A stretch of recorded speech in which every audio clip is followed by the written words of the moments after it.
આપ જોઈ રહ્યા છો સ્પાર્ક ટુડે ન્યૂઝ. દાહોદ જિલ્લા શિક્ષણ સમિતિના ચેરમેન કમલેશ માવી વિરુદ્ધ ગરબાડા પોલીસ મથકે ગંભીર ગુનો નોંધાયો છે. ભાજપના જિલ્લા સભ્ય કમલેશ માવીએ ભાજપના જ મહિલા તાલુકા સભ્ય પતિને જાનથી મારી નાખવાની ધમકી આપી છે. વિકાસના કામોની માંગણી કરનાર યુવકના ચેરમેન કમલેશ માવીએ ફોન પર બીભત્સ ગાળો ભાંડી અને સત્તાનો નશો પણ બતાવ્યો છે. મહિલા સભ્ય માટે અત્યંત અશોભનીય ટિપ્પણી કરનાર કમલેશ માવી સામે ફરિયાદ નોંધાતા જ ભાજપમાં ખળભળાટ મચી જવા પામી છે. એફઆઈઆર પણ દાખલ થઈ છે. ગામમાં મારું જ દારૂ થશે તેમ કહી ધમકાવનાર જિલ્લા પંચાયતના સભ્ય સામે કાયદેસરની કાર્યવાહી શરૂ કરાઈ છે. મહિલા પ્રતિનિધિનું ઘોર અપમાન કરનાર શિક્ષણ સમિતિના ચેરમેનની ધરપકડ માટે પંથકમાં ભારે માંગ ઉઠી છે.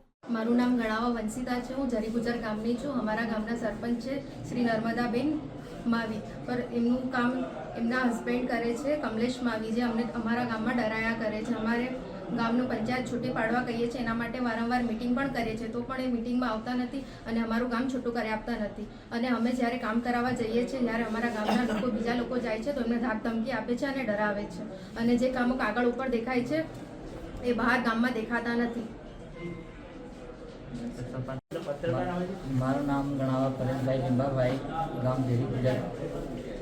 મારે એમસી તાલુકા સભ્ય છે. તો 20% કામો એ અમે સરપંચ પાસે ગયા હતા કરવા માટે, જે 24-25નું આયોજન હમણાં મહિના અગાઉ આપ્યું હતું. તો એનું એગ્રીમેન્ટ કરવા માટે અમે ગયા હતા. તો સરપંચ મને એગ્રીમેન્ટ નથી કરાવી આપતા અને કાલે સાંજે મને ફોન કર્યો અને તને કામ જોઈએ છે એવું કરીને મને ગાળો બોલ્યો, મારી મિસિસ વિશે ગાળો બોલ્યો અને ધારાસભ્યશ્રી માટે પણ ગાળો બોલ્યો. પછી બધા જે અમારા ગામના આગેવાનો છે એમને પણ ગાળો બોલ્યો. અને એ કમલેશ માવી એ જિલ્લા સભ્ય છે પણ હમણાં એ સરપંચનો પદ ધરાવે એવી રીતના એને વાત કરી છે કે હું પોતે જાતે જ સરપંચ છું અને હું ધારું ને એ જ ગામમાં કામ કરીશ અને એ જ્યાં ધારો ત્યાં જ થશે એવું અમારી જોડે ફોનથી વાત કરી છે. એ અમારી જોડે અમે એના માટે સાહેબને અરજી આપવા માટે આવ્યા છે.